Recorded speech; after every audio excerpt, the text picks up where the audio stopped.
Buenas tardes a todos. Muchas gracias por venir a la inauguración de esta magnífica exposición que recoge parte de la obra poética de Luis Alberto de Cuenca, centrada básicamente en lo que son sus poemas sobre películas y sobre cine.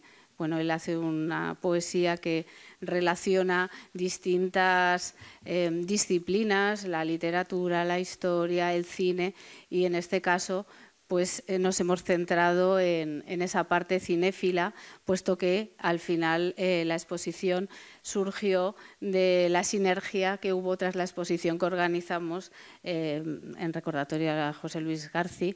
Hicimos una retrospectiva de todo su trabajo y con el coleccionista David García, que está aquí y nos acompaña, pues una vez concluida la exposición y dado el éxito que alcanzó, nos propuso que, bueno, que se le había ocurrido que igual podría hacer una exposición sobre Luis Alberto, puesto que David es un gran coleccionista, sobre todo de la parte cinéfila y de los carteles de cine. Tiene una amplia colección y tiene muchos originales.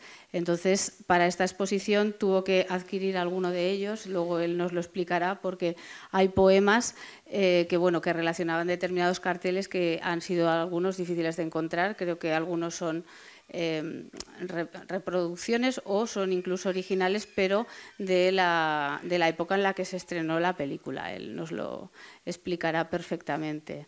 Entonces, bueno, ya luego podréis disfrutar de la exposición porque es realmente bonita. Y bueno, ahora voy a continuar leyendo un poco lo que tenía preparado, más que nada porque podáis tener un poco unas nociones de quién es Luis Alberto de Cuenca, para los que no lo conozcáis, al que hay que darle sobre todo la enhorabuena por su reciente premio, Reina Sofía de Poesía, que es uno de los premios más importantes o el más importante de poesía en habla castellana. Sí, me dice que sí. Y bueno, y por supuesto va a ser futuro académico de la Real Academia de la Lengua y de la Real Academia Española, perdón. Y entonces esperamos que en breve podamos darle la enhorabuena. Comienzo entonces. Hoy nos reunimos para celebrar la palabra poética a través de la obra de Luis Alberto de Cuenca, una de las voces más singulares y reconocidas de la literatura española contemporánea.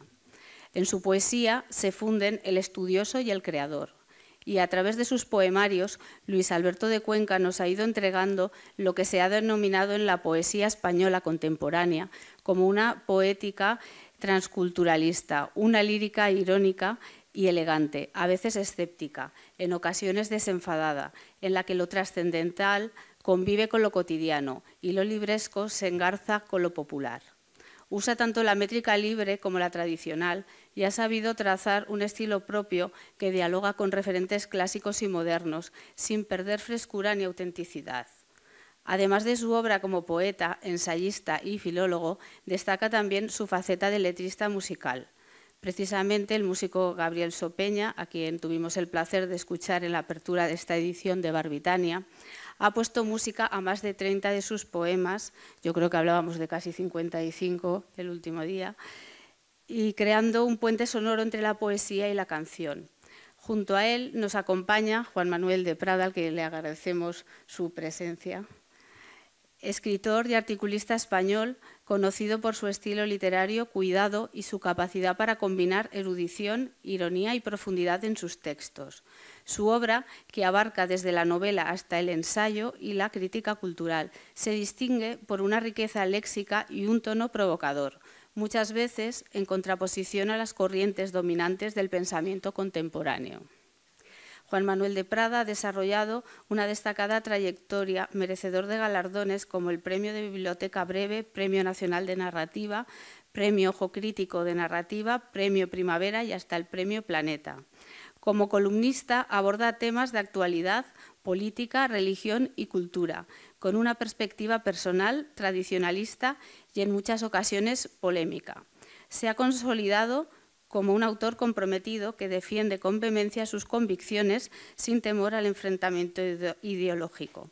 Su estilo barroco, su gusto por el lenguaje preciso y su compromiso con una visión humanista del mundo lo sitúan como una de las voces más singulares de la literatura y el pensamiento español actual. Es un honor contar con ambos en esta exposición y desde luego que les agradecemos muchísimo que se hayan desplazado hasta Barbastro, que ya saben todos ustedes lo difícil que son las comunicaciones en las provincias. Para finalizar, simplemente recordar que al terminar esta inauguración va a haber una firma de libros que están a la venta al exterior, que estará el último poemario de Luis Alberto, Ala de Cisne, y la última edición también hay de Reino de Cordelia, que ha salido de Cuaderno de Vacaciones. Estará también la última novela de Juan Manuel de Prada, recientemente presentada, y les acompañarán Laura Pérez Bernetti, que es la dibujante, que también ha hecho unos talleres e intervenciones en el festival, que ha convertido en cómic algunas de las poesías de Luis Alberto. Entonces, bueno, esa visión conjunta es muy interesante. Para finalizar, y como es una exposición de poesía, pues he escogido un poema de mis favoritos, aunque realmente son todos buenísimos, del último poemario de Luis Alberto, Ala de Cisne, para recitarlo y así pues, despertar el interés en la compra del ejemplar. Bueno, intentaré leerlo lo mejor posible porque hay algo tan ardiente y tan explícito en tu mirada que hasta las estrellas se rinden ante el brillo de tus ojos y hasta los propios ángeles rebeldes se ponen colorados de vergüenza por ti, que fuiste siempre de su tribu, aunque no bailes ya su misma danza. Brillan tanto tus ojos que no hay tiempo de apagar tanto fuego reunido ni en un billón de encuentros amorosos. Cuando miras así, no hay kriptonita que debilite tu naturaleza o modere la urgencia del afán que te atormenta. Si tú vibras, vibra contigo el universo. El microcosmos se vuelve macrocosmos y perturba el orden que gobierna las esferas. Dame un poco del fuego que te sobra para encender la noche de mi vida y aliviar con las llamas de tus ojos tanto hielo en el alma, tanto frío. Bueno, pues muchas gracias. Espero... Querido amigo, bueno, espero haberlo leído correctamente. Doy paso a Luis Alberto y a Juan Manuel con su coloquio. Muchas gracias. Si me permites, digo el título del poema era Lady Krypton. Está jugando con el planeta Krypton, la Kryptonita y Superman, que tiene mucho que ver con el cine y con el cómic también. Claro, efectivamente, efectivamente. Bueno, Luis Alberto, yo vengo aquí un poco para estimularte a hablar, ¿no? Porque yo creo que quien tiene que hablar hoy eres tú. No, me une una amistad de vamos, ya camino de 4 décadas. Yo tenía 18 años aproximadamente cuando te conocí, cuando te di la tabarra en una conferencia que fuiste a dar a Zamora. Tabarra no. Hablaste de Cortázar, precisamente, que han hablado esta tarde de Cortázar. De Cortázar, de Felisberto Hernández. En aquella época estaba yo muy obsesionado con la literatura austral, digámoslo así, los cuentistas argentinos, uruguayos y demás. Y luego, uno de los momentos memorables de mi vida era cuando yo estaba... yo vivía entonces en Zamora y me vine a Madrid a documentar la que luego iba a ser mi primera novela, Las máscaras del héroe, a la Biblioteca Nacional. Y al salir de la Biblioteca Nacional, Luis Alberto de Cuenca me invitaba a un lugar que era predilecto suyo, Balmoral, una costelería donde me invitaba a tomar un par de Manhattans. Era en la calle Hermosilla, entre la Castellana y Serrano. Un sitio maravilloso, y yo estaba en ayunas porque... Claro, yo en aquella época tenía que vivir muy austeramente, sigo haciéndolo, pero no con tan extrema austeridad. Y entonces yo estaba en ayunas, yo todos los días me comía un bocadillo de sardinas al llegar a la pensión, pero claro, cuando me tomaba los Manhattans con Luis Alberto, pues estaba en ayunas y verdaderamente, pues, bueno, era maravilloso porque... Pero además lo que no dices es que los Manhattans se los bebías tú, porque yo era casi abstemio ya. Sí, tú eras abstemio, sí, tú me invitabas, o sea que siempre te agradeceré. porque eran los mejores Manhattan que probé yo en mi vida, la verdad. Bueno, en fin, mi admiración por ti ha sido impenitente y la verdad es algo de lo inferior que... a la admiración que siento yo por ti, pero en cualquier caso. Para mí has sido un referente siempre, un maestro y un amigo, de manera que es un placer estar acompañándote aquí. Bueno, lo primero quizá que tendríamos que hablar, Luis Alberto, porque de ti siempre se dice que alternas la alta cultura con la cultura popular en tu poesía. Yo creo que habría que terminar con esto, ¿no? Porque la alta cultura es cultura popular. Al final, el arte que trasciende su tiempo y que queda en la memoria colectiva a través de las generaciones es arte popular. Claro, los grandes clásicos, Homero, por ejemplo, es arte popular. Los Nibelungos es arte popular, no cabe la menor duda, porque se han afincado tanto en la naturaleza del hombre a lo largo de los siglos y los milenios, que realmente los clásicos son siempre literatura popular. Yo creo que quizá haya que interrumpir ese discurso y decir que la cultura es una y que hay cultura, diríamos, interesante, cultura que a mí me interesa menos, por ejemplo. Sí, pero es que fíjate que incluso obras literarias que fueron concebidas como arte impopular, digámoslo así, terminan volviéndose cultura popular. Pensemos en el Ulises de Joyce, ¿no? Pues evidentemente es una obra antipática que busca el rechazo de la plebe, ¿no? Pero al final pues se convierte casi como una referencia kitsch, te quiero decir, ¿no? Y se organizan visitas turísticas por el Dublín de Ulises, o sea que incluso aquellas obras que fueron concebidas como un arte antipopular, de alguna manera, si trascienden el tiempo, se convierten en arte popular. Absolutamente de acuerdo. Además, yo creo que incluso esa especie de dicotomía entre línea clara, que se habla mucho en mi poesía, y la línea oscura o hermética de los poetas más, digamos, complicados de entender, es también falsa. Porque, por ejemplo, el hermetismo no es más que un sistema que te impele a poner más esfuerzo en el desciframiento de ese mensaje. Pero al final lo entiendes todo si está bien escrito. Entiendes a Mallarmé, entiendes a Licofrón, entiendes a Persio, entiendes a todos los grandes poetas herméticos del mundo, si te aplicas un poco más. Hay que poner un poco más de esfuerzo, pero nada más. Al final la claridad lo invade todo. Como decía tu paisano, Claudio Rodríguez, o tu semipaisano. ¿No? Bueno, a veces lo hermético puede ser también muy claro. Pensemos en San Juan de la Cruz, ¿no? Por ejemplo. O sea, la poesía de San Juan de la Cruz es diáfana, otra cosa es que de tan diáfana que es, pues puede ser hermética, ¿no? Pero sí, yo creo que esas dicotomías o esos maniqueísmos están rebasados, ¿no? O sea, yo lo tengo clarísimo. Homero es alta cultura, pero es cultura popular, ¿no? Y Howard Hawks, pues lo mismo. Y el Quijote, pues hay mucha gente que no ha leído el Quijote y sin embargo... Todo el mundo sabe quién es el Quijote. Conoce las aventuras de Don Quijote, ¿no? Y así sucesivamente, Oye, y luego te quería preguntar por... Bueno, entre todas estas artes que tú amas y que de alguna manera también a través de tu obra has abogado por esa promiscuidad, ¿no? De la poesía con otras expresiones estéticas o con otras manifestaciones artísticas. Quizá lo más conocido en ti pues, es tu amor a los tebeos, al cómic. ¿A ti te gusta decir tebeo o consideras que decir tebeo denigra? No, al revés. Me gusta, lo que denigra es decir siempre cómic. Yo creo que se puede decir cómic en algún momento, tampoco pasa nada, porque no hay que prohibir, como en mayo del 68, ¿no? Pero en cambio, yo creo que tebeo evoca en mí sobre todo aquellos tebeos horizontales de las editoriales Maga, Valenciana, Bruguera, Dólar, tantas Rollán, tantas editoriales que hubo en los años 40 y 50 en nuestro país, que realmente fueron el alimento espiritual de muchos de los niños de entonces, entre los que me cuento, ¿no?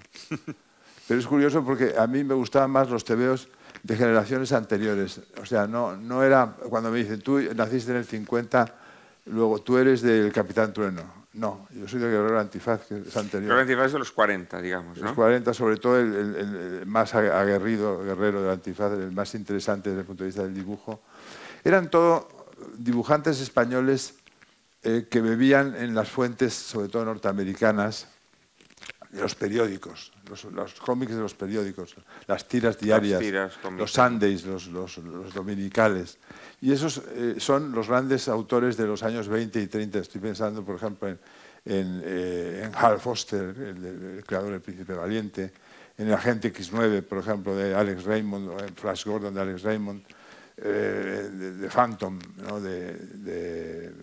Primero de Ray Moore y después de Wilson McCoy, de tantos otros, ¿no? El cómic quizá es lo que más me define. Me encanta estar en esta exposición organizada por mi amigo David, porque el cine es evidente que desde que hay cine no hay posibilidad de no ser influido por el cine. Todos los escritores posteriores al cine, a la creación del cine, a esa salida de la fábrica de los obreros que inaugura el cine, tiene que verse influido por la estética cinematográfica. Pero el TVO a mí todavía me parece más entrañable, ¿no? Es arte secuenciado como el cine, pero yo recuerdo, y lo digo siempre, que por lo general lo que ves en casa te gusta menos o te interesa menos que lo que vas a ver fuera. Por ejemplo, mi padre tenía una colección maravillosa de trenes eléctricos, ¿no? Tenía una habitación inmensa en la que todo funcionaba, había funiculares, había autobuses, la iglesia tocaba la campana y había muchas estaciones de tren donde se daban cita algunas de las máquinas que llegó a tener 800 máquinas de Mercury y otras marcas, ¿no? Y a mí 800. 800, sí. Qué barbaridad. Era un coleccionista, era otro niño que se quedó en la infancia más absoluta, pero en la infancia de los trenes eléctricos, ¿no?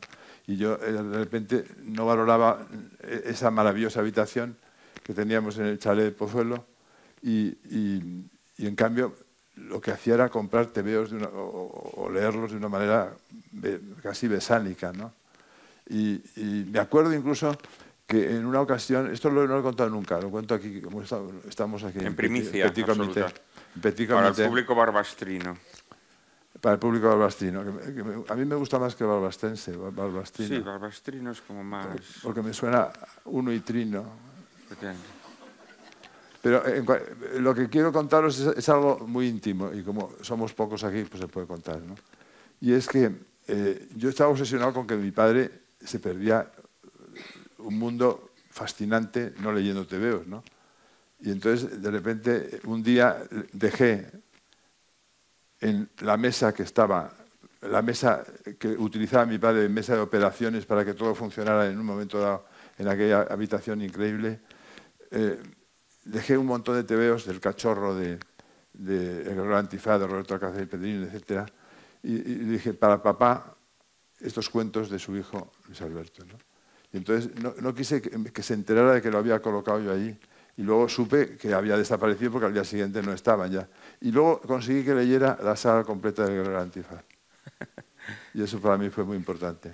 Pero lamentablemente lo que no pude es proseguir con su maravillosa montaje de trenes eléctricos, porque no sabía ni siquiera cómo funcionaban aquellas cosas, ¿no? ¿Y los guardas o no? No, lo vendió todo mi padre antes de morir. Ah, sí.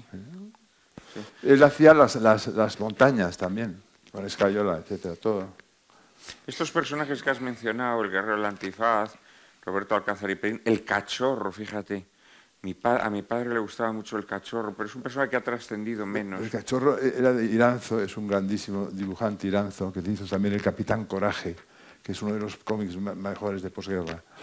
El Cachorro era un cómic expresionista, con unos dibujos muy exagerados, ¿no? Los malos, que eran el Olonés, Baco y Morgan, era la tríada capitolina de los malos del Cachorro, estaban dibujados expresionistamente, de una manera voluntariamente agresiva. Eran malos y lo parecían, ¿no? Malos como Dios manda, vamos. Como por ejemplo en los dacibagos de Mao Zedong siempre aparecían los capitalistas feísimos, ¿no? Pues eso, ¿no?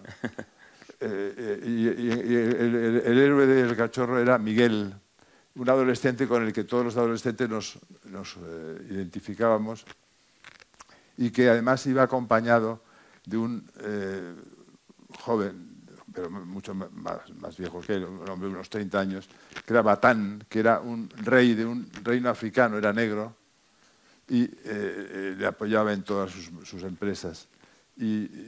Con lo cual estábamos perfectamente en la idea de que el racismo estaba mal, porque estaba Batán para demostrar que estaba al lado del héroe y que era también un héroe porque había sido rey en un país africano, igual que Mandrake en el cómic norteamericano, que está acompañado siempre de Lothar, que también fue rey en un país africano. O sea que a lo mismo el cachorro se inspiró en Mandrake. No me extraña nada, porque hay viñetas enteras del Guerrero Antifaz que están calcadas de viñetas enteras de Alex Raymond, por ejemplo, de Flash Gordon, ¿no?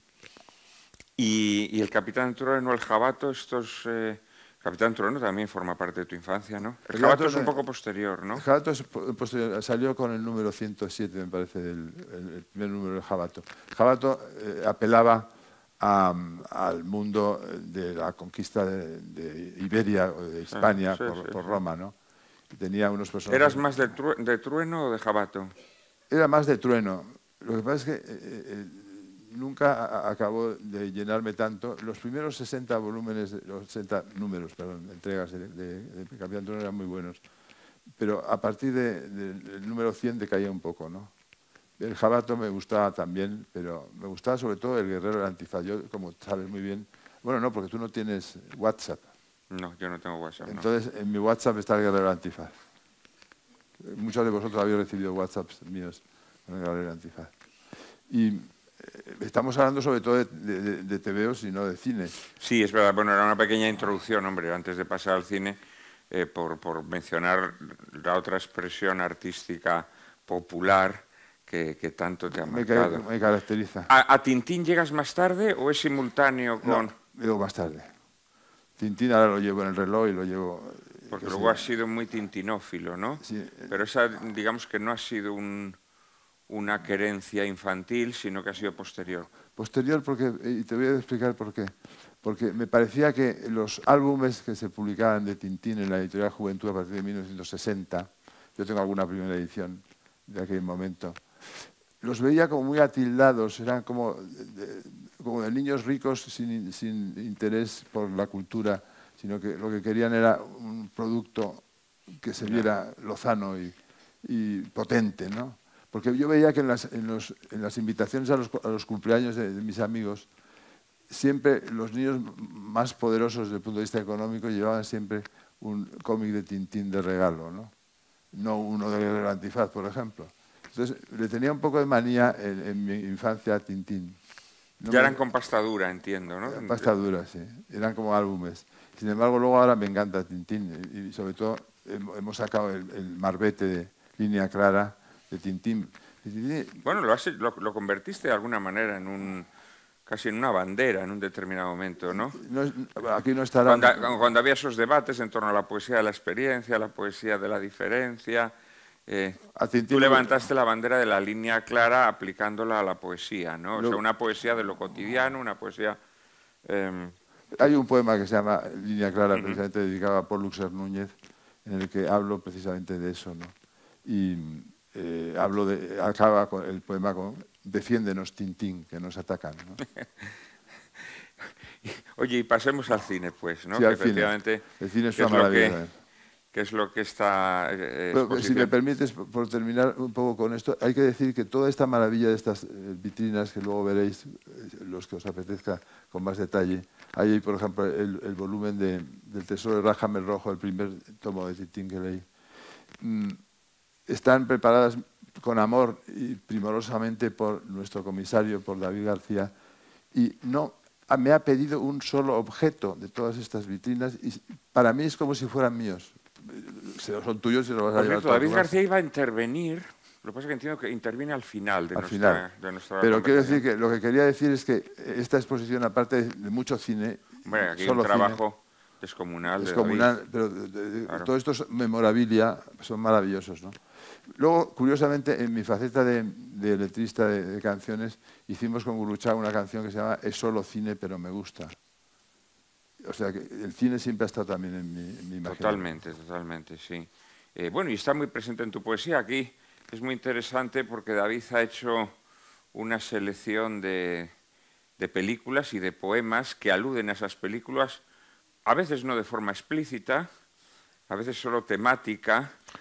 Además, bueno, tú utilizas los mitos cinematográficos a veces con otro sentido que no es el estrictamente, no sé, el poema que han puesto con el cartel del Drácula de Bela Lugosi, pues tú no hablas de la película de Bela Lugosi exactamente, ¿no? Quiero decir que en ti el perfume cinematográfico de tu poesía no es que te limites a glosar películas, ¿no? No solo son éfrasis, ¿verdad? Esta frase que ha salido también por la tarde. Las éfrasis que son poemas escritos sobre cuadros, sobre digamos, formas artísticas o bien pictóricas o todo lo que sea éfrasis, o la Catedral de Florencia, por ejemplo, un poema éfrasis a esa catedral. Muchos de ellos son éfrasis de películas, pero otras son simplemente poemas en los que aludo a personajes de películas. Pero con frecuencia, las alusiones que hay cinematográficas están integradas en otras historias que no es la glosa, efectivamente, de la película, sino que es otra cosa distinta y además que con frecuencia alude al propio poeta, ¿no? Es decir, el poeta habla desde... Star Wars, por ejemplo. Star Wars, que está ahora nuestro amigo viéndolo. Star Wars, por ejemplo, lo que hablo es de una novia que tuve que se murió a los 19 años. Entonces, quiero decir, no tiene nada que ver con Star Wars, pero el poeta es ese el que mete la vida en... Bueno, es que esa también sería otra dicotomía maniquea, lo de vida y cultura, ¿no? Como si fueran dos compartimentos estancos, como si una te privara de la otra. Es una cosa también muy molesta, que hay mucha gente que todavía sigue repitiendo machaconamente, como si las personas a las que nos gustan los libros o las películas dejáramos de vivir, ¿no? Es una cosa un poco absurda, pero a mí siempre me lo han dicho, ¿no? Que como que a veces es una literatura sobre la literatura y por lo tanto que no es una literatura sobre la vida. Esto se dice mucho. Es una estupidez demente, incalculable.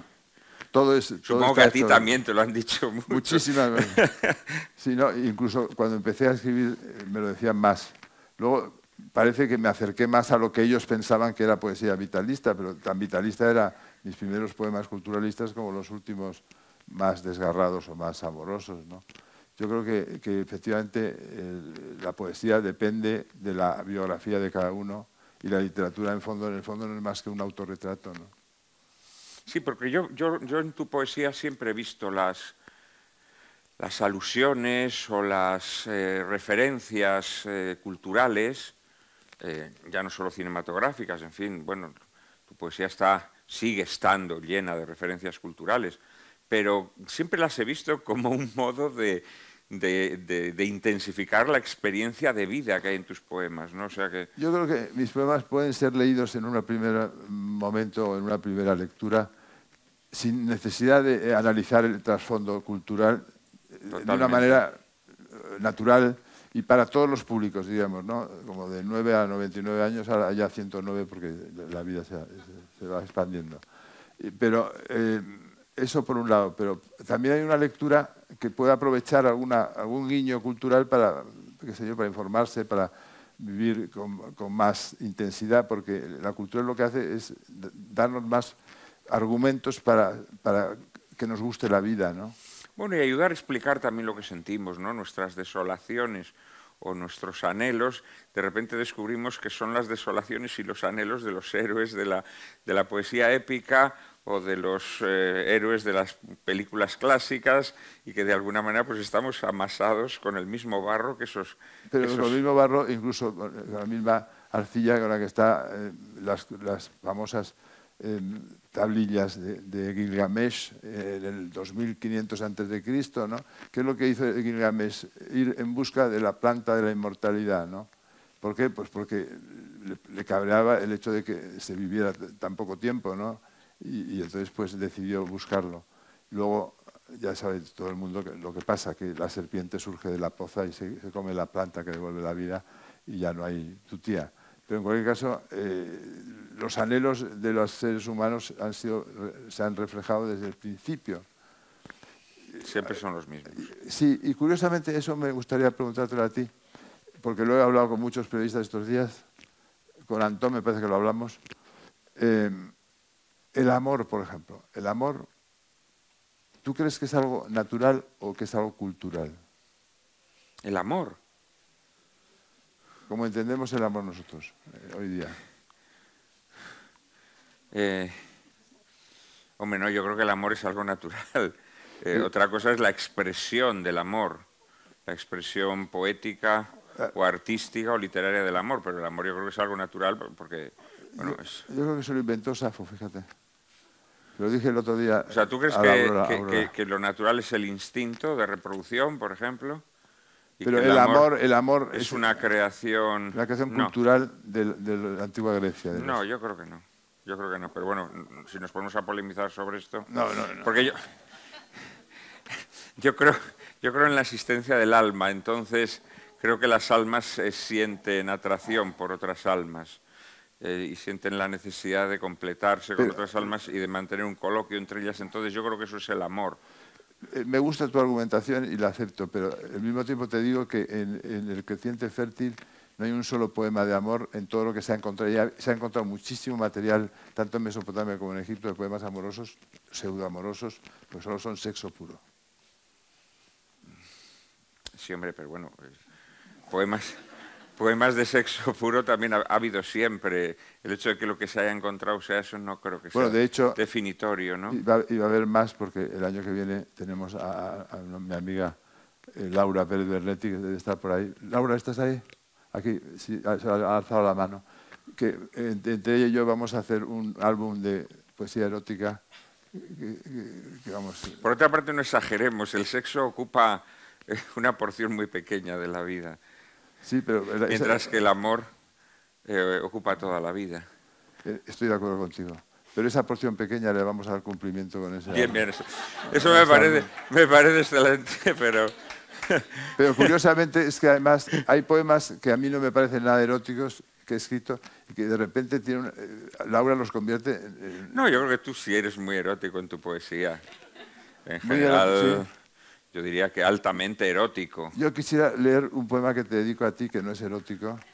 De una noche salmantina, ¿no? Sí. Pero ¿quién tiene un libro mío donde pueda estar el poema? ¿En qué libro está? No, ese no me vale. Tiene que ser uno... El libro está en Por Fuertes y Fronteras. ¿Tiene alguien por Fuertes y Fronteras por ahí? ¿No hay un libro gordo mío que se llama Los Mundos y los Días, no? Está en la mesa, si eso que alguien lo vaya a buscar. El Encuentro se llama. Y sí. Loquillo le puso música. Y es probablemente la canción mejor del disco. La dedicatoria pues ya marcó... A Juan Manuel de Prada. Ya marcó Salamanca, el destino el último noviembre. Sí, que además en Salamanca también nos vimos alguna vez, en mi etapa de estudiante. Salmantino. Alguna vez que fuiste a dar un recital. Efectivamente, sí. Oye, y sería interesante que le hablaras a la gente del cine que te gusta, ¿no? Porque, bueno, aquí la verdad es que esta exposición es casi un recorrido por la historia del cine, podríamos decir. Pero, mira, aquí nos vienen con el libro que no es Los Mundos y los Días, es otra antología. Tropecientas antologías he hecho. Estará aquí probablemente, El Encuentro. Muchísimas gracias. David, eres, como ha dicho la concejal, observen que digo concejal, no falla nunca. El Encuentro, a Juan Manuel de Prada. Lo hago con mucha emoción porque me alegra mucho de que hayas venido a esta exposición conmigo, a acompañar a mi hermano, y ya sabes que aunque yo me vaya al otro mundo mucho antes que tú, yo llevo 20 años, bueno. Me recordarás incluso. Oye, toquemos madera. En Salamanca, el último noviembre, te encontré por la calle, tan delgada como entonces, pero con más arrugas. Dabas clases de no sé qué muy raro, textología, por ejemplo, y eras muy feliz explicando a tus alumnos lo divino y lo humano. Me dijiste que tus hijos quedaron en Madrid con su padre y que solo los veías ya eran mayores 3 o 4 veces al año, que te habías doctorado, por fin, y que ahora solo te faltaba ser funcionaria para ver el mundo desde el lugar que merecías. Yo te dije que bueno, que pasaba por allí casualmente, que tenía un amigo escritor en Salamanca y que había venido a visitarlo. Tú me dijiste, ¿tienes mucha prisa o podemos tomarnos algo juntos? Después de muchas copas, con el alba siguiendo nuestra pista, te lo dije. Desde entonces no ha habido otra mujer. Y en mi interior bullía la mentira, la limón con el deseo, y todo aquel horrible bar, tú y yo, la noche, era tan esperpéntico y absurdo que se parecía a la vida. Yo creo que es uno de los poemas mejores.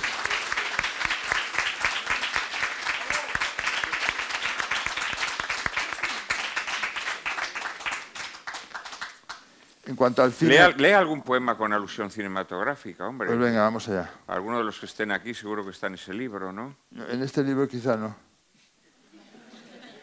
Bueno, Pues está, oye, por también... ejemplo... No, este libro, como yo me antologué, pues entonces los poemas cinematográficos míos no son los mejores. Este sí. Bueno, David es que lo tiene todo.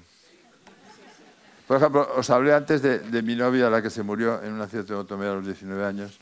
Star Wars. Star Wars, 1977. Acaba de nacer mi hijo Álvaro. Hace ya tanto tiempo que no puedo acordarme, pero sé que ocurrió. No sé dónde, en galaxias improbables, difusas, acaso en mi cerebro tan solo. No recuerdo ni el tiempo ni el lugar, pero pasó. Las cosas importantes que pasan parecen no pasar. Una chica muy pálida venía de algún astro a jugar en tu sueño contigo. Era tu amiga, la que se fue de viaje por el cielo y volvía para no abandonarte nunca más.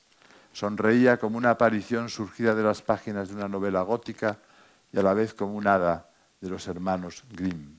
Se hacía llamar Leia en nuestros juegos, Leia Organa para ser más precisos. Un nombre que sonaba a romance galáctico, a balada espacial, a cantar de gesta del futuro. Un nombre que sabía a chicle americano y a bolsa de patatas fritas en el descanso de una doble sesión de cine, y a caricias desmañadas, y a celos, y a promesas de amor.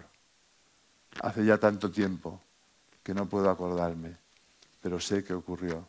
Y sé que a la princesa Leia irán dirigidas mis últimas palabras cuando la luz se apague, y que repetiré su nombre en mi agonía, como si ella tuviese un nombre, antes de hundirme en la noche total.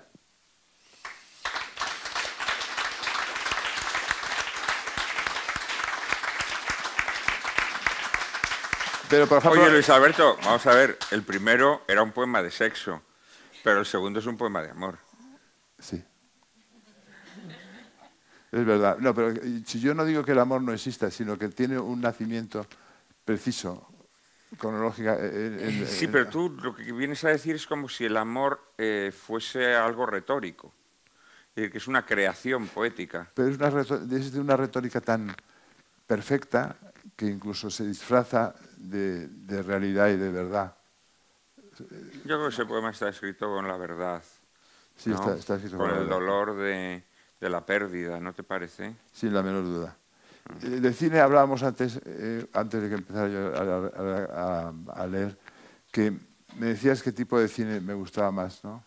Bueno, pero si quieres seguir leyendo algún poema, yo creo que la gente va a disfrutar mucho, ¿eh? O sea, luego hablamos, si quieres, un poco del cine que te gusta, del cine que tienes presente en tu imaginario cuando escribes. El cine que más me gusta es el cine mudo. Y desgraciadamente el cine mudo ha desaparecido prácticamente en un 70% de lo que se produjo, porque eran materiales inflamables.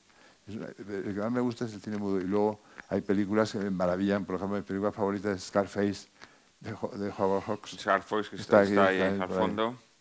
Y voy a leer el poema dedicado a Scarface. Venga. Vamos a ver. Está aquí. Es una parte de este libro que va dedicado a mi amigo Garci, Quehaceres de cine. Scarface, 1932. De Howard Hawks. Howard Hawks. Por cierto, es curioso porque hubo una época en la que no había el código famoso Hays, que son las pre-COD, las películas pre-COD. Anterior hasta 32, ¿no? 32, que son las películas más geniales que existen porque además no tienen ningún tipo de freno en lo erótico y es una maravilla. Por ejemplo, esa película de Cecil B. DeMille, ¿te acuerdas? La devoción, ¿cómo era? El signo de la cruz. El signo de la cruz. Sí.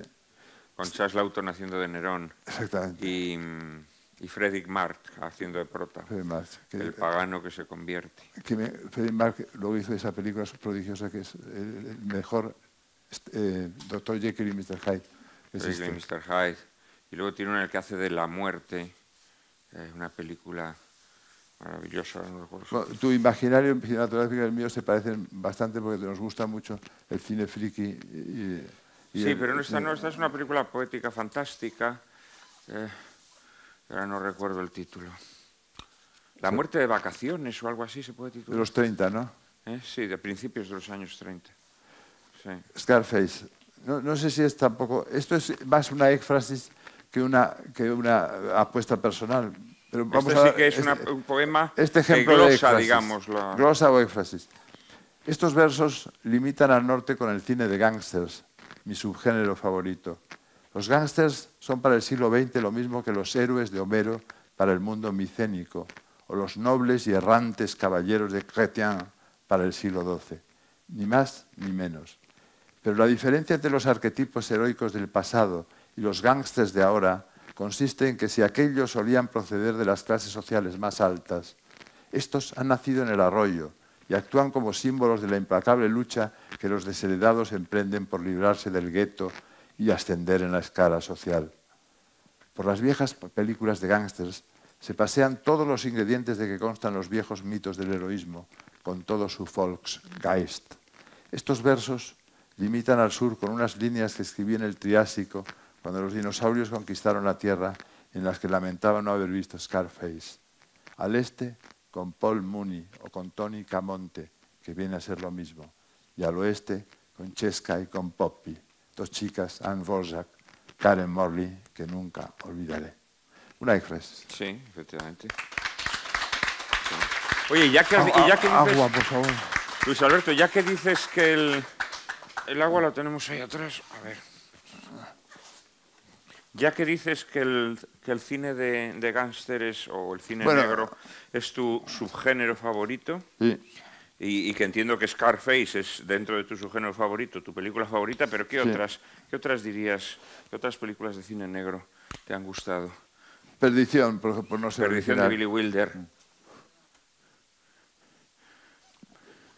El sueño eterno, de Big Sleep. El sueño eterno. Howard Hawks, sí. Con Bogart.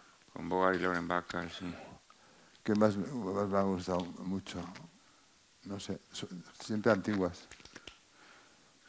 A ver, ¿te gusta Sed de Mal o te parece demasiado barroca? Me gusta. Siempre hablamos tú y yo de que tú eras barroco y yo renacentista. Pero últimamente yo también me estoy haciendo... Estás haciendo barroco. Sobre todo después de leer los dos tochos de novela, me hago barroco. Pues me han gustado tanto que me he hecho barroco ya. Oye, ¿y has visto esa película de Edgar G. Ulmer, de Tour? Sí, de Tour. Esa película de serie casi Z, 60 minutos. Me entusiasma. Es maravillosa, ¿verdad? De Tour es maravillosa. Eso también, La jungla del asfalto. También, con Marlon Brando. De John Huston. Es Marlon Brando, ¿no? No, La jungla del asfalto es Sterling Hayden, es Luis Carden. Luis Carden. Es un asalto, ¿no recuerdas esta película? De Sí, John Huston. Sí, lo hicimos, tiene un papelito... Lo hicimos con Garci. Marilyn Monroe. ¿Cuál es la de Marlon Brando entonces que también aparece como... ¿De cine negro? Estibador o algo así.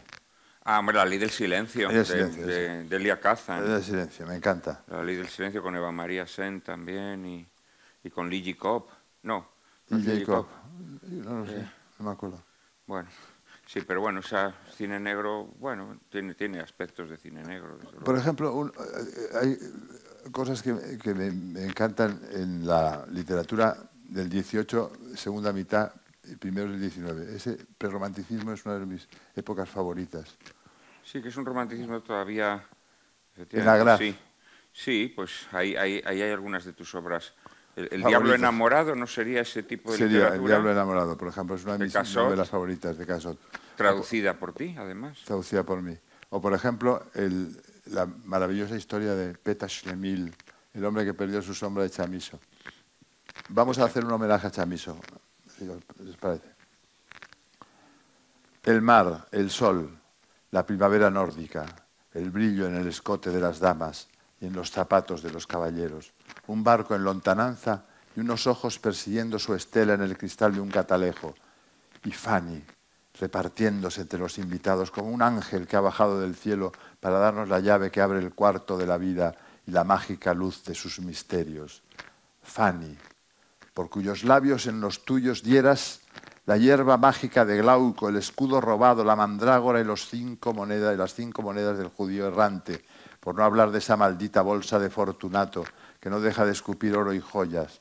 Fanny, fruta prohibida, fruta fresca y deseada en el mantel del paje de Rolando.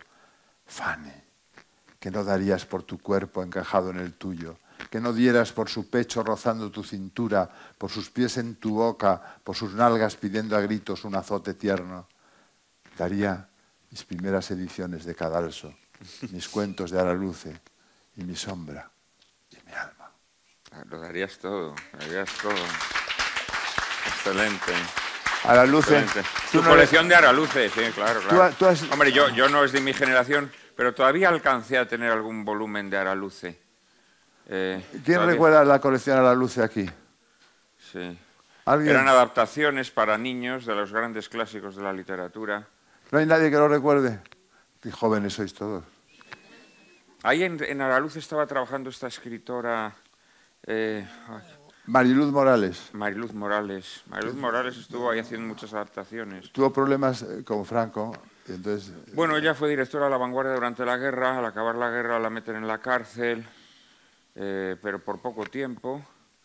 Y luego la mujer pues volvió a... Porque ella era de derechas, era una mujer de derechas, lo había sido también en la República, pero claro, dirigió La Vanguardia durante la guerra, porque la eligieron los de la... Y luego sabía mucho de cine. Vamos a entroncar sí, con hombre, el cine. Sí. Tiene una enciclopedia preciosa de 3 volúmenes. Salvat. Salvat. En la misma editorial que hizo 12 volúmenes de la moda. Sí, hombre, también tengo, en azul, en tela. Es un personaje interesantísimo, María Luz Morales. Oye, aquí tenemos también bastantes representaciones del cine heroico, podríamos decir. Tenemos una película, un peplum de la guerra de Troya. Tenemos una película de Conan, de Sonja la Roja, sí. El personaje al que le dedicaste un poema. Tenemos Excalibur, el ciclo artúrico está muy presente también en tu poesía y en tu mundo. La épica es lo que más me interesa en la literatura, la épica. En el fondo la novela es la heredera de la épica, claro. Pero sí, el mundo heroico siempre me ha fascinado hasta el punto de que escribí aquel libro, El héroe y sus máscaras, que luego te inspiró a ti lo de las máscaras. Que luego yo efectivamente te dije, oye, ¿me dejas parafrasear tu título? Me encanta porque lo dices ya en base. Lo digo, claro, sí. Eso demuestra tu hombría. Me lo inspiró tu título. Sí, me lo inspiró tu título. Bueno, hombre, tú has traducido también cantares épicos. El poema de Valtario es una traducción tuya. Una maravilla, un cantar del siglo X en latín, que fue el Premio Nacional de Traducción. Yo en mi infancia, adolescencia, fíjate, yo me compraba los libros de la selección de lecturas medievales que publicaba Siruela. Tengo toda esa colección. En esa colección tú estabas mucho al principio. Sir Gawain y el Caballero Verde, ¿no lo tradujiste tú también? Hice el prólogo. Hiciste el prólogo. Pero esa colección la dirigí con Jacobo muchos años. No al principio, pero sí era un yonki yo de esa colección. Era una colección súper... Ahí leíste mis Geoffrey de Monmouth. Sí. Que por cierto, la historia de los reyes de Inglaterra. Un poema que me gustaría leer de Geoffrey de Monmouth. A ver. ¿Lo tienes en algún momento? Geoffrey de Monmouth. Está copiado ahí en esa pila. Es donde está Excalibur. Camelot. David se lo va a localizar de inmediato.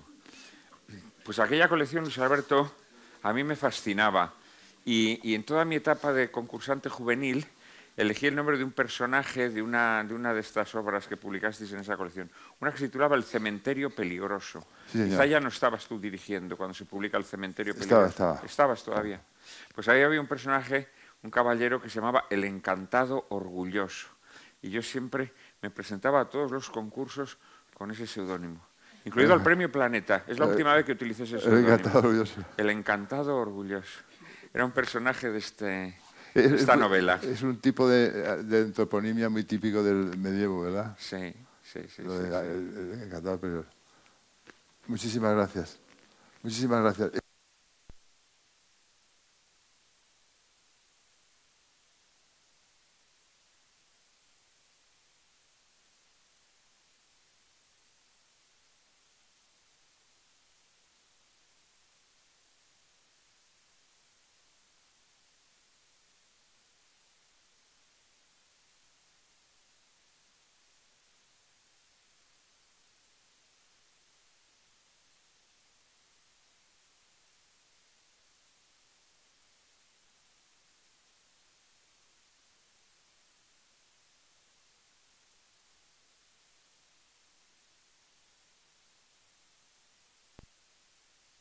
La estructura del castillo cuelga de una abrupta roqueda inaccesible. Su sala principal fue decorada por el mago Merlín con esculturas de guerreros antiguos y famosos como Eneas, Aquiles y Alejandro.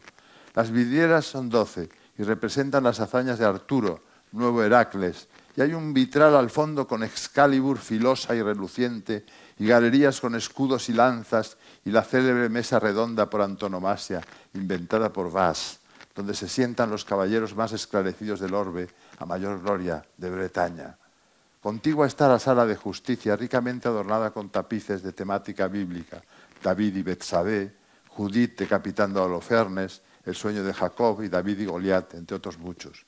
Los asuntos juzgados se dirimen por medio de un combate y las mujeres han de escoger un paladín que luche en su nombre si son incriminadas. En cuanto a las costumbres amorosas, cuenta Geoffrey de Monmouth en su crónica que en Camelot las damas eran castas y nunca concedían sus favores a nadie que no hubiese combatido por lo menos 3 veces en batalla, y la promesa de su amor hacía más esforzados a los caballeros. Ahí es más dudoso si lo hacían por amor o por sexo. El esfuerzo, los caballeros, ¿no? Eso también es verdad. ¿Quién era tu caballero favorito de la tabla redonda? Ser Gawain, quizá. Ser Gawain, a mí también. Lanzarote no.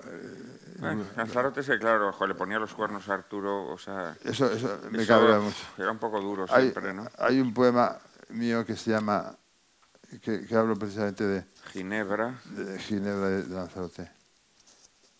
Bueno, es que hay tantos.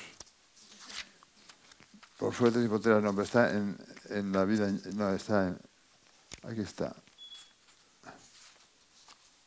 Sin miedo ni esperanza.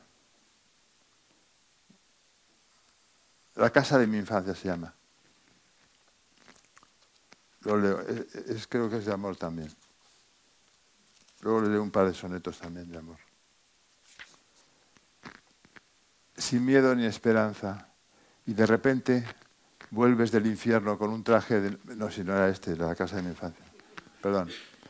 Fui feliz en aquella casa llena de flores y de libros prohibidos. La casa en que tú eras Ginebra en nuestros juegos y yo era el rey Arturo. No había un Lanzarote que echara a perder todo. La casa donde fuiste doncella de mis ansias, dueña de mis suspiros, muralla de mi pecho, cofre de mi tesoro, brindis de mis soldados. La casa que tenía un arcón misterioso que guardaba el secreto de la sabiduría y del amor eterno, la droga de la fe, la copa del olvido y el cáliz del coraje. La casa en que una tarde de sueños compartidos, mientras se soleaba la ropa en la terraza, te nombré soberana de un reino en que la noche no existía y la muerte no dictaba sus leyes. Maravilloso poema. De amor también, Luis Alberto, de amor. Otro de amor. Ay, no hay nada de sexo. Sí, prácticamente no hay nada de sexo. Bueno, el de Salamanca se había, se había. Pero mira, el de sexo al final, claro, reconoces lo esperpéntico y lo ridículo de la situación, pero este poema pues es... Sin miedo ni esperanza lo he empezado a recitar por acabarlo. Y de repente vuelves del infierno con un traje de noche impresionante que recuerda al que Dale Arden se puso cuando Ming el Cruel fue derrotado. Aquí tenéis a Dale Arden. Y nos miramos a los ojos como si fuese el primer día de la historia. Y bailamos mejilla con mejilla, trasladados a un mundo sin mañana y sin ayer, ardiendo en una hoguera de plenitud, como ángeles rebeldes que al final se han salido con la suya, perdiendo la batalla, como sombras que en la victoria del amor se dicen en silencio, sin miedo ni esperanza, las palabras que nunca se dijeron.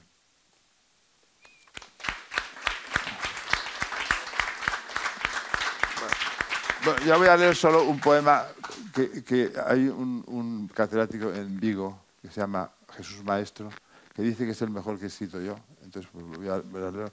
Pero antes voy a leer un soneto que evoca la guerra nuclear, soneto del amor atómico. A ver qué os parece. Bueno, porque tengo muchos sonetos también.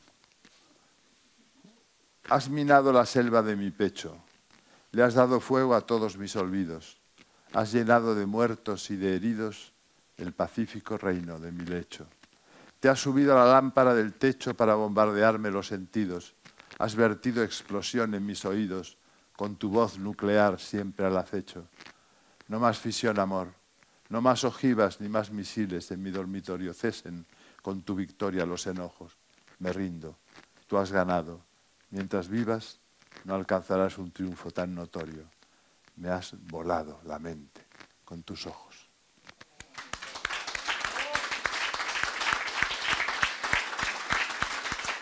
Y ahora uno que es el del amor total. Según dice el profesor de Vigo, es súper amoroso el poema.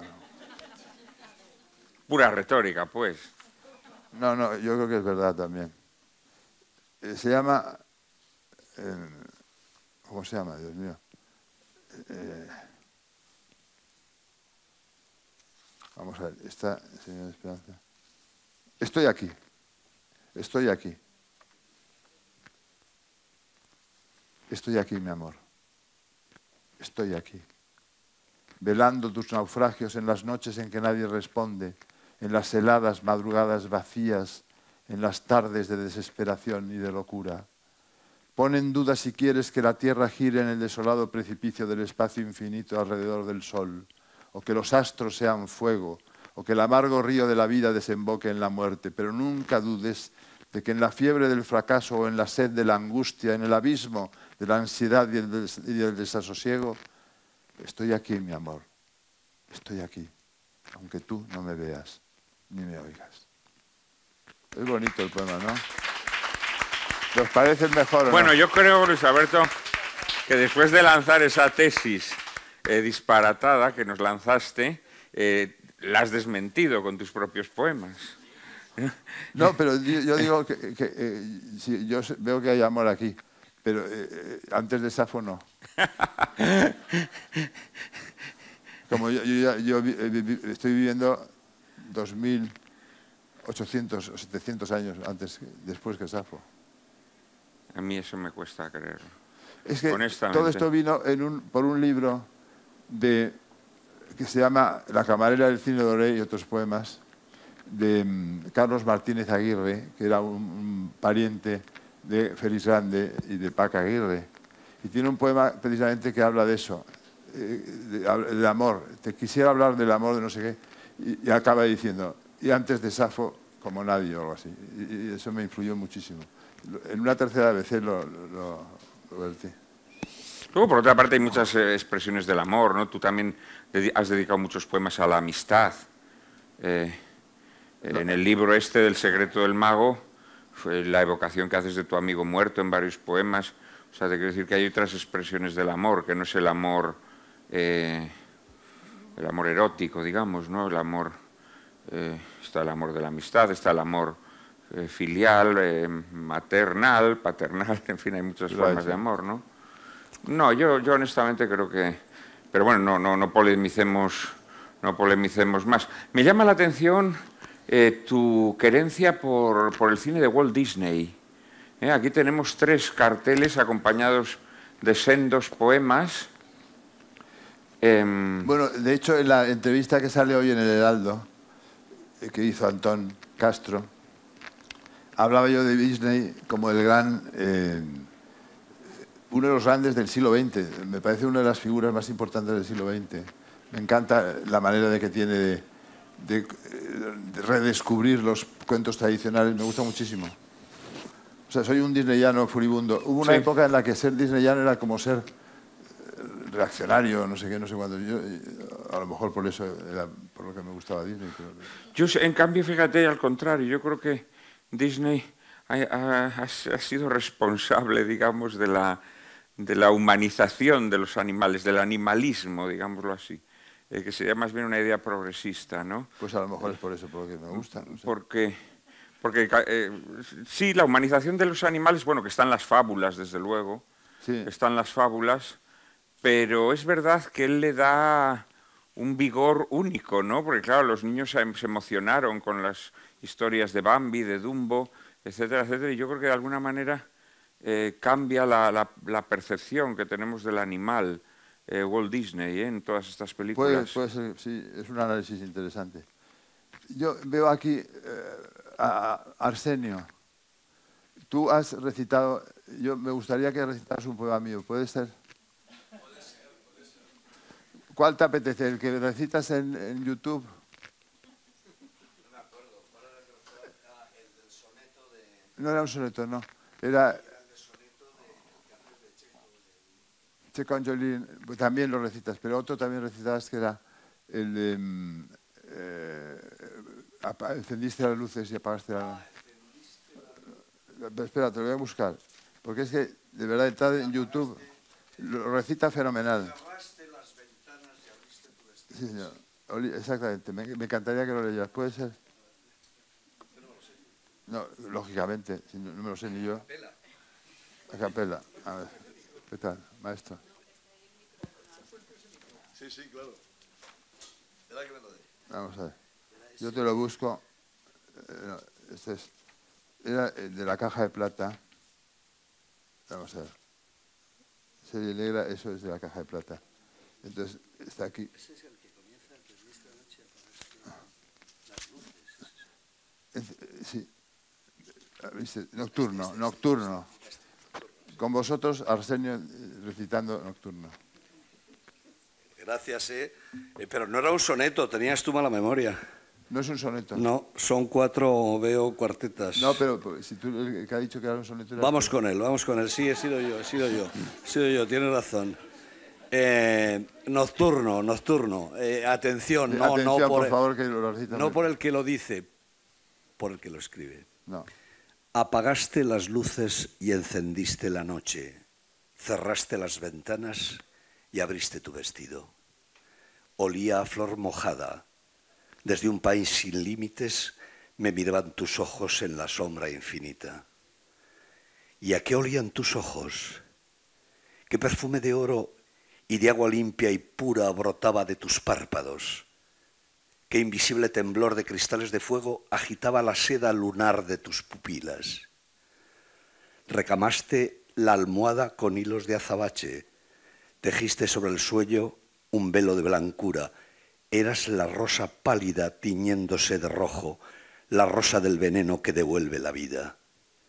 La blusa, el abanico, una pluma violeta, el broche con la perla y el diamante en el pecho, todo abierto y en paz, transparente y oscuro, sin dolor, navegando rumbo a tus manos frías. Muchas gracias. Muchas gracias, Arsenio. Gracias. Bueno, y yo creo que ya podemos dar paso a... Pues quizás sí, ¿no? No sé qué hora es. Sí. Bueno, pues... Si queréis preguntar algo a Juan Manuel de Prada o a mí... A ti, en todo caso, y luego tiene ¿no? que hablar también el comisario para contarnos... Que hable David.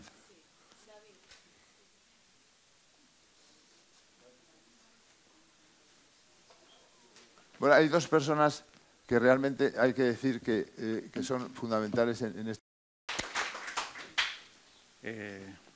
10 minutos de cortesía y se acaba, porque después del mejor poeta, el mejor novelista, poco puedo aportar. Es como Messi, Ronaldo y ahora un tío que juega al futbolín. El mejor coleccionista. No, el mejor eres tú y lo sabes. No, coleccionista Sí. tú. Buenas tardes. 10 minutos, como mucho. No llega.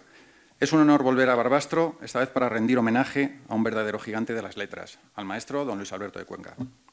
Permítame que lea algunas frases sueltas escritas porque con un guión esquematizado evitaré alargarme, porque por mi pasión por el cine, por los carteles y por la poesía de Luis Alberto, si no me autolimito, luego más que darles un vino, les puedo dar las uvas de fin de año.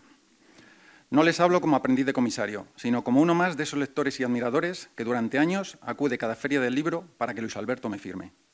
¿Quién me iba a decir a mí que tendría el privilegio de conocerle y de compartir con él estas inolvidables aventuras y encima al lado de Juan Manuel de Prada?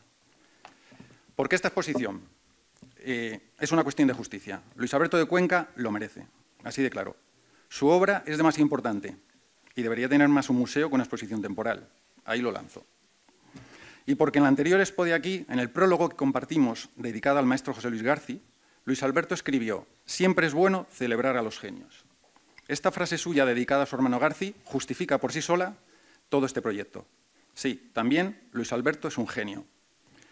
Me dio miedo que su humildad frenase este reconocimiento, pero es un acto de justicia, más que poética, rendir tributo a una figura tan relevante. La idea me surgió durante una cena, tras dicha exposición sobre García en Barbastro, cuando tuve el privilegio de escuchar a Luis Alberto recitar en directo sus poemas. Lo hizo sin leerlos, de memoria. Fue ahí donde sentí que se debía compartir esa mágica experiencia con el máximo público posible. Y por eso hemos grabado un vídeo con poemas recitados por el propio autor en su biblioteca, gracias al impagable apoyo técnico de Conrado Reviriego, el responsable de redes sociales del mítico Cowboys de Medianoche. El vídeo con su poesía, con un paseo por su biblioteca y una entrevista a Luis Alberto, estará disponible para ustedes proyectado en esta muestra.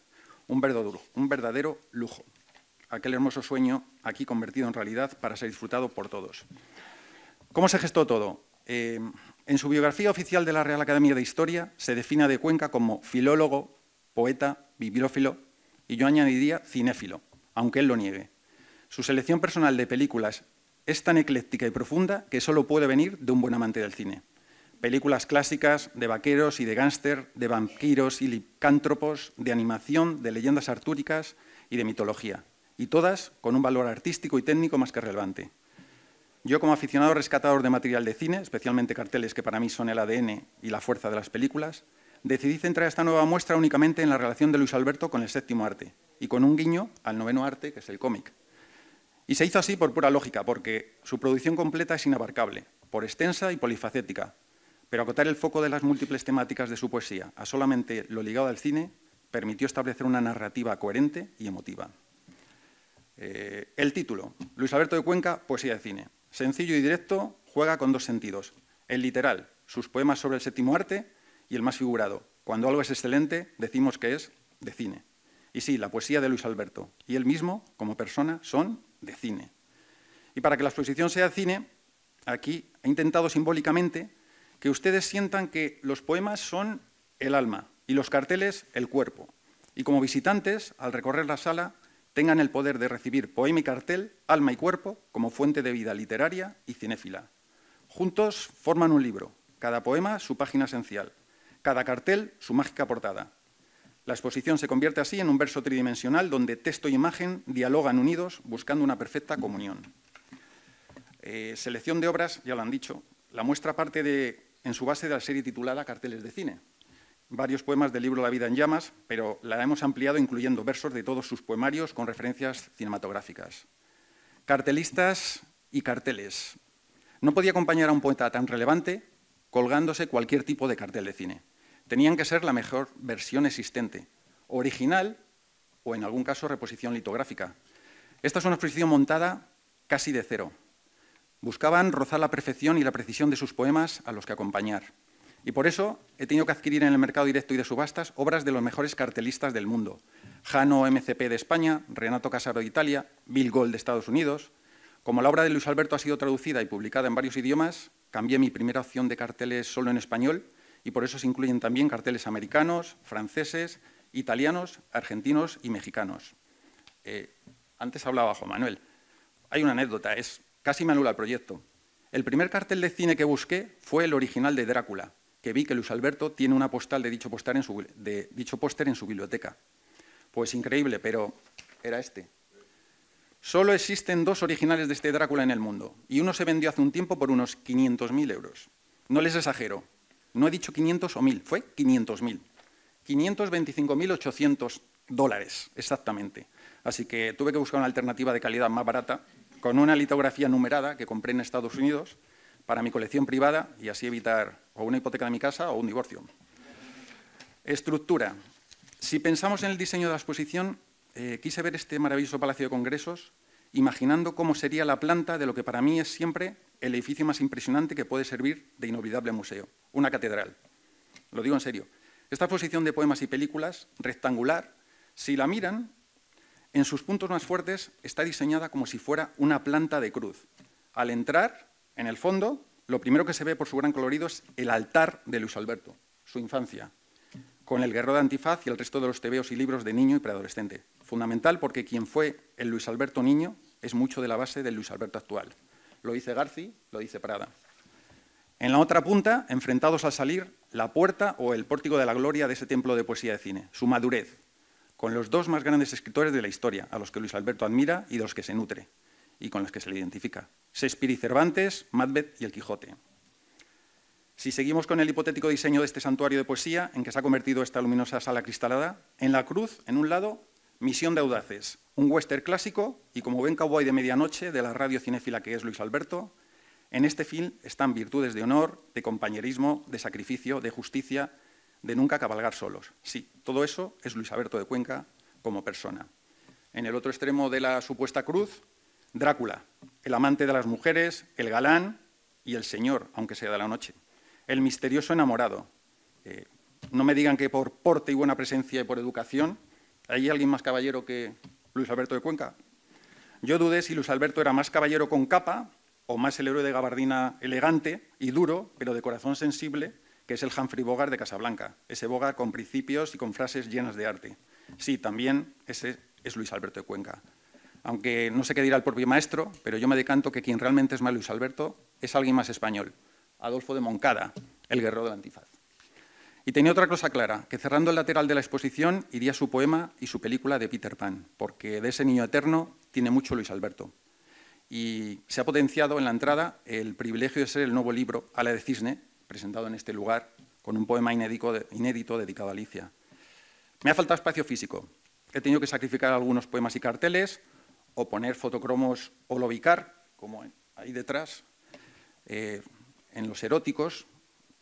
Hago un inciso, en los eróticos, hablando en broma con Pilar, le dije, vas a tener que poner un desfibrilador, porque hay algunos de poesía realmente eróticos.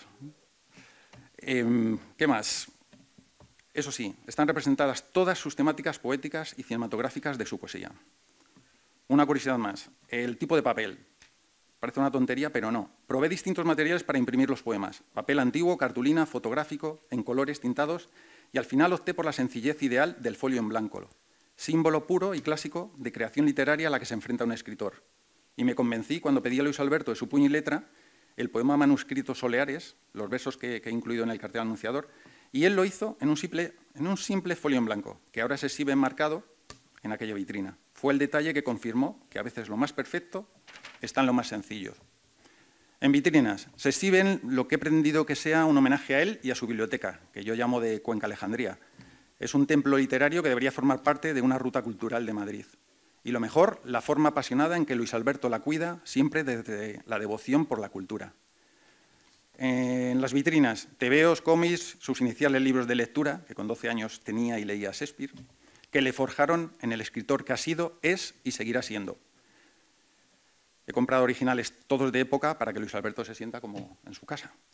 En la segunda vitrina, solo una pequeña muestra de parte de sus libros publicados y de su música, y de fotografías cinéfilas y premios literarios. Sí, la vida y la obra del mejor poeta actual de España. Salto, antes de finalizar, agradecimientos muy resumidos. A Pilar Abad, por autorizar esta bendita aventura, a Garci, al que he cogido prestadas algunas de sus palabras tanto en mi escrito del tríptico como en esta presentación, a Conrado Reviriego, por sus vídeos y por sus redes sociales, a Ana y Pablo, por aguantar mi perfeccionismo en el montaje, gracias a ambos, al resto del equipo de Barbitania y a Pi, mi mujer, por las horas robadas para estas exposiciones. A Juan Manuel de Prada, por estar aquí, que es un honor, y, por supuesto, al maestro Luis Alberto de Cuenca, por tanto. Y tras estas pinceladas sobre la exposición que ustedes irán descubriendo, termino ya, hablando de quién es para mí el Luis Alberto humano. El maestro no solo es un poeta excepcional, lo sabemos todos, sino una persona cercana, educada y brillante. Recuerden su propio consejo, siempre es bueno celebrar a los genios.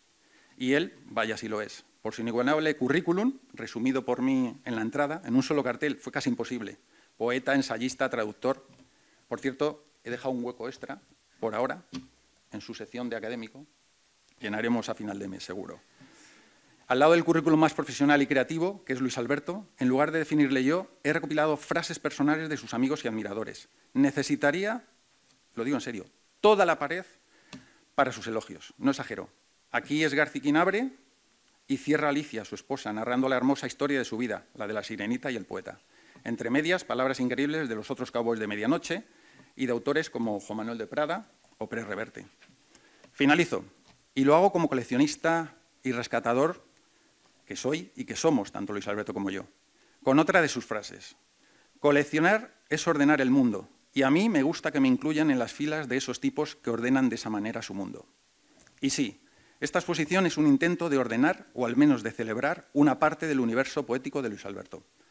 Porque más allá de la poesía, Luis Alberto de Cuenca es un maestro vital. Y por eso, esta exposición no solo se visita, se lee, se escucha, se aprende, se siente y se vive. Gracias, maestro, por tu obra, tu generosidad, tu cercanía y tu lección constante de humildad. Vives en los poemas y en los carteles. Vives en los libros y ahora también, para siempre, habitas en el corazón de Barbastro. No, perfecto. Un momento, por favor, que ahora sí que mi intervención, esto va a ser como las bodas de Cana. Lo mejor viene al final. ¿Puede leer esto, por favor? Son sus palabras, Luis Alberto. Son palabras tuyas. Solo lo de arriba. Cuando pienso en los viejos amigos que en el fondo del mar de la memoria me ofrecieron un día la extraña sensación de no sentirme solo y la complicidad de una vieja sonrisa. Pues gírese, Luis Alberto. Si puedes girarte, ese poema te va a decir qué tienes aquí.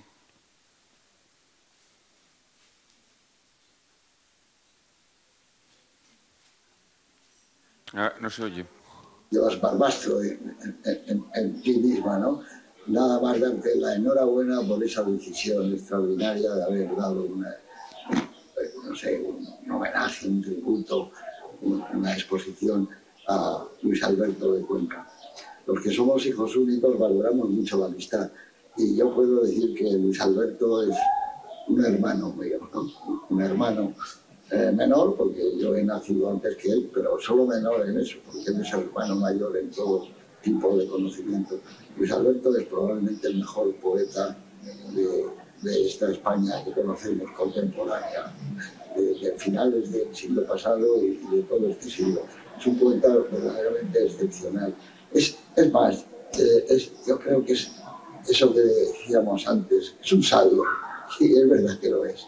Es un conocimiento enorme, pero no por su mundo clásico que habla el griego y el latín, lo lee como yo leo el diario A, siempre lo he dicho yo, ¿no? Pero más allá de que es un poeta pop socrático, es un genio y un hombre con un conocimiento grande de la vida en cuanto a poesía y en cuanto a cine, que es como vais a hacer esta exposición, esas dos vidas alternativas, ¿no?, que él domina a la perfección. Creo que pocas veces se puede dar un homenaje o un tributo a alguien que lo merezca tanto. Y además, si ya si no fuera suficiente, es una persona extraordinaria, buena, generosa, echa una mano a todo el mundo y, no sé, unir la bondad con la inteligencia está al alcance de muy pocas personas.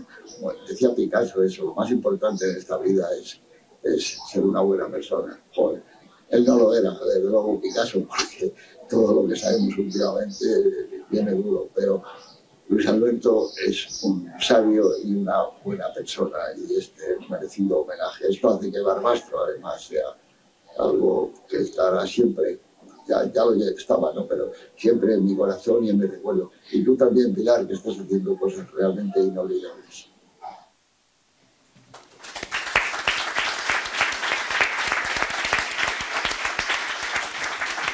Ya está. Muchísimas gracias a todos por asistir a este momento que ha sido mágico. Recordaos que ahora hay una sesión de firmas, intentaremos que sea breve porque luego hay un vino para poder compartirlo con todos ustedes.